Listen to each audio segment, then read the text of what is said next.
नमस्कार दोस्तों, कैसे हैं सभी। आई होप सभी बहुत ही बढ़िया होंगे, घर पर होंगे और सुरक्षित होंगे। तो मैं अरुण गौतम, आपका अपना इंग्लिश एक्सपर्ट।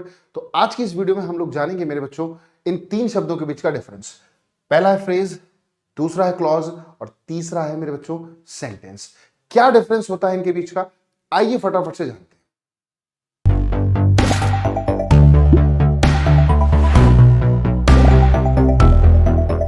तो दोस्तों, जैसा कि आप जानते हैं, one is phrase, one is clause and one is sentence. अगर मैं बात करूं इन तीनों एक्सप्रेशंस की, इन तीनों ही एक्सप्रेशंस की, तो तीनों एक्सप्रेशंस क्या है? ऑल आर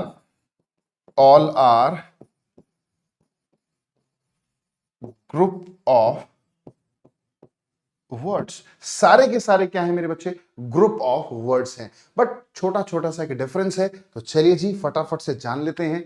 तो देखिए, मैंने आपके सामने लिखा है phrase. Phrase it is a group of words, ठीक है। फ्रेज अपने आप में ग्रुप ऑफ वर्ड्स होता है। सेकंड थिंग मेरे बच्चों, इसमें सब्जेक्ट और वर्ब वाला कॉम्बिनेशन नहीं होगा। कहने का मतलब है, जिसको आप फ्रेज बोल रहे हो, जिस ग्रुप ऑफ वर्ड को फ्रेज बोल रहे हो, उसमें सब्जेक्ट और वर्ब का कॉम्बिनेशन आपको नहीं मिलेगा, ठीक है। वही फ्रेज है।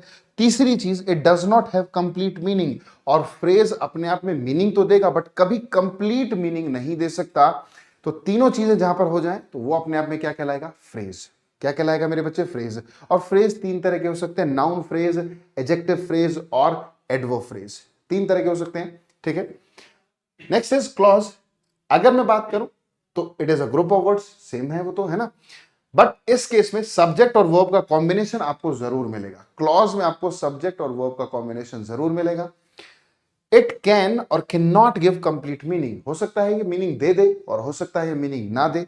अगर ये मीनिंग नहीं दे रहा, ठीक है, तो इसको हम लोग क्या बोलते हैं? Dependent clause. और ये कंप्लीट मीनिंग दे देगा, तो मेन क्लॉज बोलते हैं, ठीक है। तो तीन कंडीशन हुई। ग्रुप ऑफ वर्ड्स जो है, इसमें सब्जेक्ट और वर्ब का कॉम्बिनेशन आपको मिलेगा। ये मीनिंग दे भी सकता है और नहीं भी दे सकता, दोनों कंडीशन है। नेक्स्ट आता है आपका सेंटेंस। मेरे बच्चे बिल्कुल आसान है।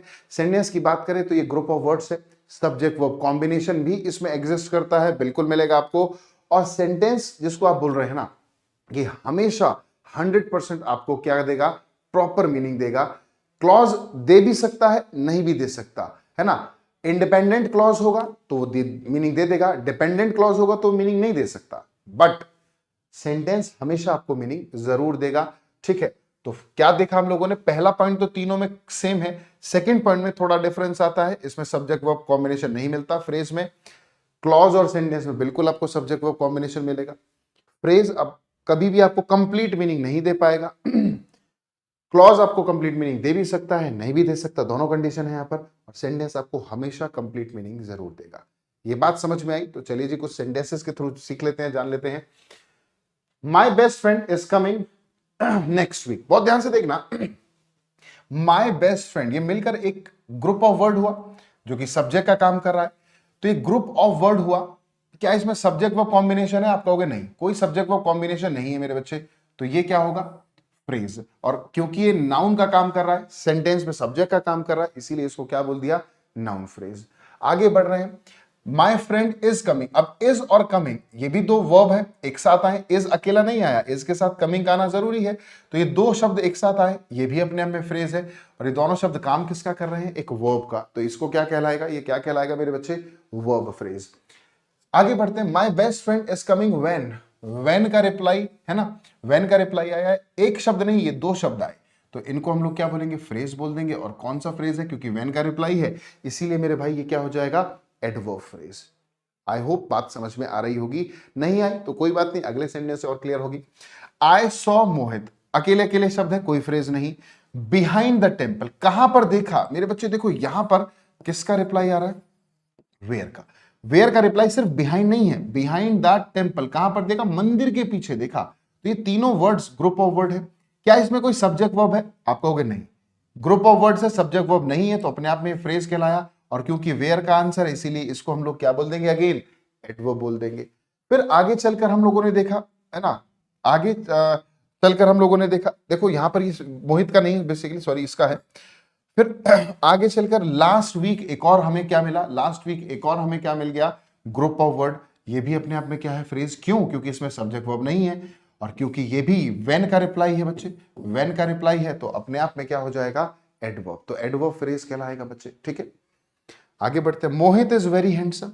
मोहित अकेला शब्द है, इज अकेला है, वेरी हैंडसम ये दो एक साथ एक्सप्रेशन है। इसमें मेन वर्ड क्या है, आप कहोगे हैंडसम, है ना, उस हैंडसम को ही क्वालिफाई करा वेरी ने, तो ये अपने आप में क्या है, फ्रेज है, दो वर्ड्स है, फ्रेज है, एक से ज्यादा शब्द, ग्रुप ऑफ वर्ड है। क्या सब्जेक्ट वर्ब है इसमें, नहीं, इसीलिए फ्रेज कहलाया। और क्योंकि ये किसी की क्वालिटी दिखा रहा है तो ये एडजेक्टिव है, तो इसी फ्रेज को क्या बोलेंगे बच्चे, ये हो गया हमारा एडजेक्टिव फ्रेज, ठीक है। कुल मिलाकर नाउन छोड़ो, एडजेक्टिव छोड़ो, एडवर्ब छोड़ो, फ्रेज समझ में आ गया, क्लियर है। तो वो फंक्शन अगर नाउन का कर रहा है तो नाउन फ्रेज, एडजेक्टिव का कर रहा है तो एडजेक्टिव फ्रेज, एडवर्ब का कर रहा है तो मेरे बच्चे एडवर्ब फ्रेज, क्लियर है। आगे बढ़ते हैं, फिर देखिए मैंने कहा if he comes here I will meet him. अगर मैं सेंटेंस सिर्फ इतना ही लिखता, इफ ही कम्स हियर, तो मेरे बच्चे इफ ही कम्स हियर अपने आप में क्या हो गया, एक ग्रुप ऑफ वर्ड्स है, ग्रुप ऑफ वर्ड्स है जी, ठीक है। इसमें आप देख रहे हो सब्जेक्ट भी है, वर्ब भी है। क्या ये कंप्लीट मीनिंग दे रहा है इफ ही कम्स हियर? अगर वो यहां आता तो आप कहोगे सर कंप्लीट मीनिंग तो नहीं दिया, इसका मतलब ग्रुप ऑफ वर्ड है, ठीक है, सब्जेक्ट वर्ब है, ठीक है, पूरा मीनिंग नहीं दिया, तो ये अपने आप में क्या कहलाएगा, clause.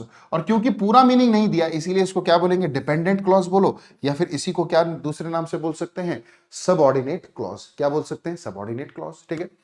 I will meet him, मेरे बच्चों इसमें भी सब्जेक्ट वर्ब है, कंप्लीट मीनिंग दे रहा है तो क्लॉज हो जाएगा, ठीक है। पूरा मीनिंग दे दिया तो मेन क्लॉज, या फिर इसी को किस नाम से जानते हैं, प्रिंसिपल क्लॉज। और अगर बात करूं मैं इफ से लेकर हिम तक, इस पूरे को हम लोग क्या बोल देंगे, इस पूरे को हम लोग क्या बोल देंगे कि मेरे बच्चे ये अपने आप में एक सेंटेंस है। क्या है मेरे बच्चे, सेंटेंस है, क्लियर है। चलो जी एक लास्ट और देख लेते हैं फिर। If I go to Delhi, अगर मैं सिर्फ इतने ही सेंटेंस की बात करूं तो मुझे बताओ क्या मीनिंग पूरा मिला? आप कहोगे पूरा मीनिंग नहीं मिला, हालांकि सब्जेक्ट और वर्ब जरूर मिल गए बट पूरा मीनिंग नहीं मिला मेरे बच्चे, ठीक है। तो ये अपने आप में क्लॉज तो हो गई बट कैसी क्लॉज, डिपेंडेंट क्लॉज, ठीक है, पूरा मीनिंग नहीं दिया। I will visit the red fort, ये अपने आप में देखो सब्जेक्ट भी है और वर्ब भी है, पूरा मीनिंग भी दे रहा है तो ये क्लॉज हो गया, और मीनिंग दे दिया तो इसीलिए इसको क्या बोलेंगे बच्चे, मेन क्लॉज। और यहां से लेकर यहां तक पूरे के पूरे इस एक्सप्रेशन को क्या बोल दिया जाएगा, सेंटेंस। क्या बोल दिया जाएगा मेरे बच्चे, सेंटेंस। तो आई होप मेरी बातें आपको क्लियर हुई होंगी। फ्रेज, क्लॉज और सेंटेंस, इन तीनों शब्दों के बीच का एक छोटा सा डिफरेंस आपके सामने तैयार हुआ। अब इसको और अच्छे से समझने के लिए, ठीक है, आप इस YouTube चैनल को सब्सक्राइब कर सकते हैं, क्योंकि यहां पर हम लोग इसी तरह की प्रैक्टिस करेंगे, और आप बुक में से भी प्रैक्टिस कर सकते हैं और चीजों को बहुत अच्छे से मास्टरी कर सकते हैं। तो इसी तरह की वीडियोस को और पाने के लिए मेरे बच्चों इस चैनल को आप बहुत अच्छे से सब्सक्राइब करके शेयर भी करें, ठीक है। तो फिर मिलते हैं कुछ नई वीडियोस के साथ, तब तक के लिए मेरे बच्चों good bye, take care and love you all.